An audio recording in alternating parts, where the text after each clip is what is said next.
CrossFit Ocala, what is going on, you guys? It is Thursday, June 30th. It's 8 in the morning, and I'm coming in with a little video today to kind of add on to our nutrition series.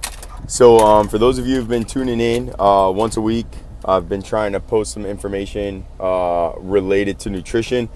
So we talked about logging your food, we talked about frequency, we talked about consistency, and then last week we talked a little bit about the difference between macronutrients and micronutrients and kind of things that come into play when you're really trying to get everything dialed in under the category of nutrition.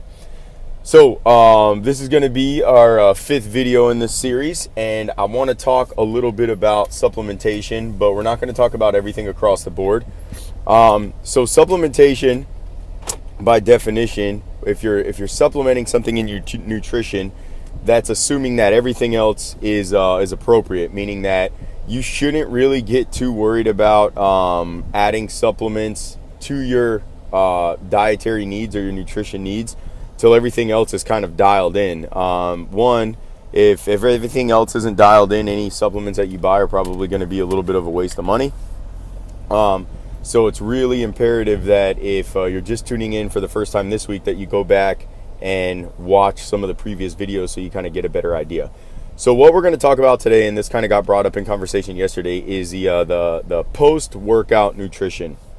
Now, there's tons of literature that go back and forth, and you know, some people believe one thing and some people believe other things. So I'm going to kind of go based on some of the things that I've come across and some of the things that I've read. So when we talk about post-workout nutrition, there's a reference to, you know, that half hour, 45-minute window after you work out and trying to get some sort of good quality protein in your body. And a lot of people come up to me and they ask me the question, why? Well, why do we do that? And then some people say, well, can't I just eat some food instead of taking a protein supplement? And so I'm going to try to clear up some of that confusion or questions that you may have. And I'm not a scientist, so this is all stuff that I've either read or watched via YouTube videos or read through books. So when we talk about post-workout nutrition, the reason why post-workout nutrition is important and why it's a selective window is, especially in CrossFit, anytime you participate in very rigorous activity, whether it be CrossFit or a weightlifting session or whatever the case is, your body will produce insulin. Insulin is a growth hormone. Typically, your body will secrete insulin under two conditions. Either A, through food intake, so you guys have heard of like the processed sugars and this, that, and the other that'll cause an insulin spike, and then exercise, which is one of the other categories that will cause your body to have an insulin spike.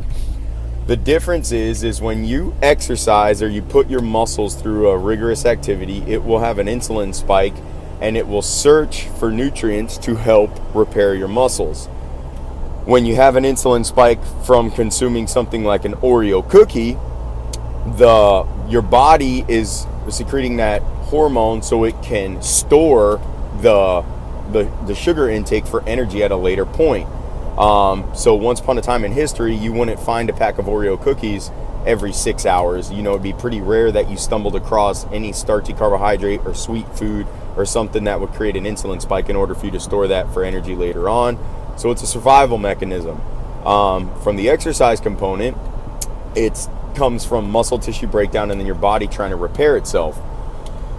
So in theory, what people typically recommend is that you consume some kind of protein after your workout. Now, obviously there's two different ways to do that. You can do it through supplementation or you can do it through food.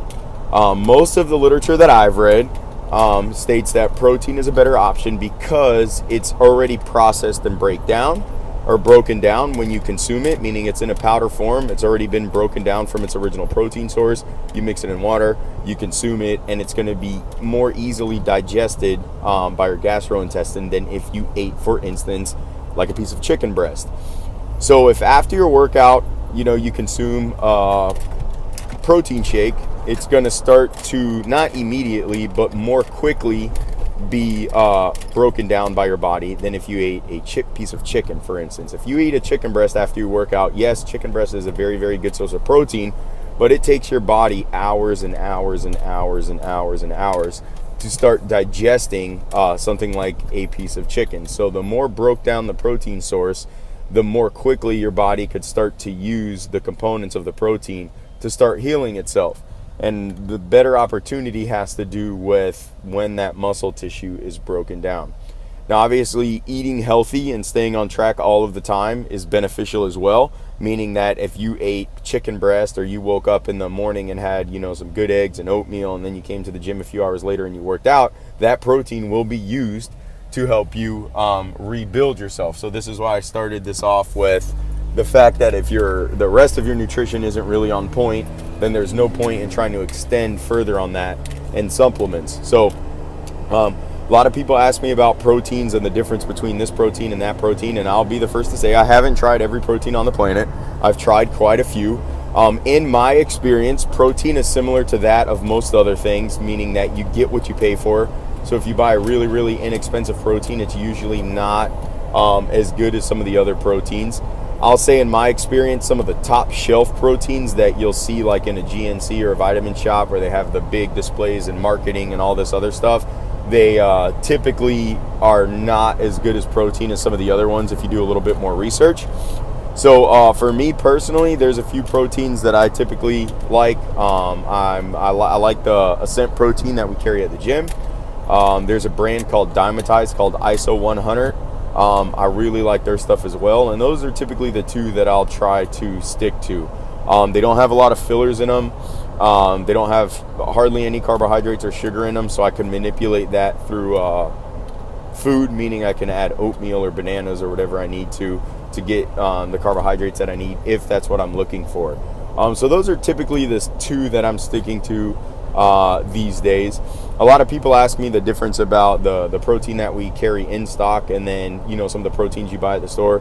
The biggest difference with the protein that we keep at the gym, the Ascent protein, is that company is actually derived from a dairy company. So most proteins, they'll buy the byproduct of protein from dairy plants. So they're not 100% sure of the process or where it's coming from. They essentially buy protein from the cheapest person that they could buy and then put it into their proteins, where the Ascent company is actually a sister company of a dairy company, so they get literally the protein source from something that they're in control of, so they know exactly where it's coming from. But obviously, if you guys have any questions about any of this stuff, you're always more than welcome to come talk to me. If you've been following the videos, you guys have kind of learned that I could talk about this stuff forever. I really enjoy it. So if you do have any questions, feel free to come let me know. If you want to try any of the stuff that we have in stock at the gym, let me know as well. All right, you guys, so Thursday, checking out. Tomorrow's the 1st, starting a new month. So hopefully everybody's kicking it off on the right foot. You guys have a good one.